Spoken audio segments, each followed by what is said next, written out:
পুরা পিঙ্কে পিঙ্কে ভরে গেছে। মানে ফেসবুকে শুধু ঢুকলে এখন নিউজ পেপারে দেখি শুধু পিঙ্ক আর পিঙ্ক। জামা পিঙ্ক, বাস পিঙ্ক, পুরা বাংলাদেশটা এখন পিঙ্ক হয়ে গেছে। কিন্তু এই পিঙ্কে যে সকল ব্যাটাদের গা জ্বলে সেই সকল ব্যাটাদেরকে বলতেছি, তোমরা এখন এই এই কুর্নি ইউজ করতে পারবে না, ঠুয়া দিতে পারবা না, না মেয়েদেরকে ঠুয়া দিতে পারবা না। ওই ইয়ার মধ্যে লুচ্চা বেটারা, যে সকল লুচ্চা বেটাদের মন খারাপ হইতেছে সে সকল লুচ্চা বেটারা সিটের মধ্যে বসলে পিছনের সিট থেকে তোমরা ফাঁকে দিয়ে হাত দিতে পারবা না আর ডিস্টার্ব করতে পারবা না।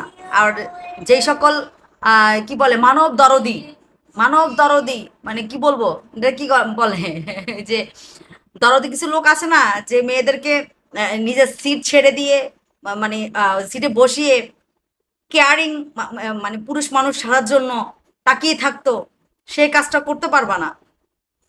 আবার যে সকল বেটারা বাপদাদা চোদ্দ গোষ্ঠীর বাস মনে কইরা যেভাবে হ্যাডম দেখাইতো সেগুলো করতে পারবা না, তাই না? সেগুলোও করতে পারবা না।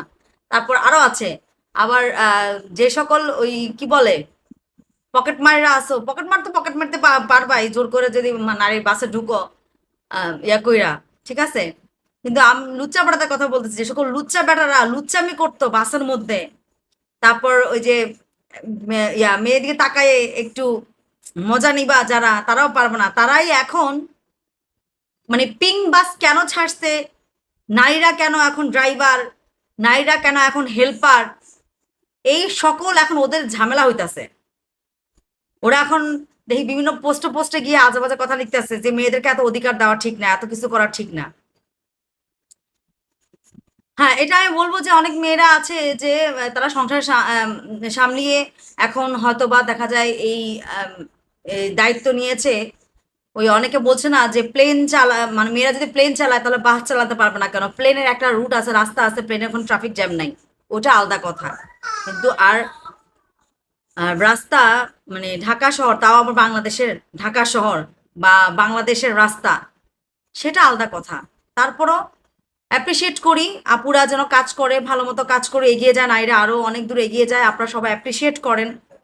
কারণ নারীরা অনেক কিছু পারে, নারীরা দেশ চালাতে পারে, বুঝে বাস চালাতে পারবে না?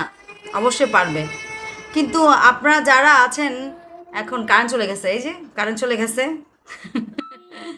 আপনারা যারা আছেন নারীদেরকে ছোট বলে মনে করেন, তাদের এত চুলকানি হইতেছে, অবাক লাগতেছে।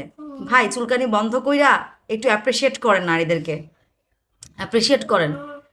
নারীরা যারা আরো অনেক দূর এগিয়ে যায়, এ ধরনের সরকার যে ধরনের উদ্যোগ নিচ্ছে নারীদেরকে নিয়ে, যাতে করে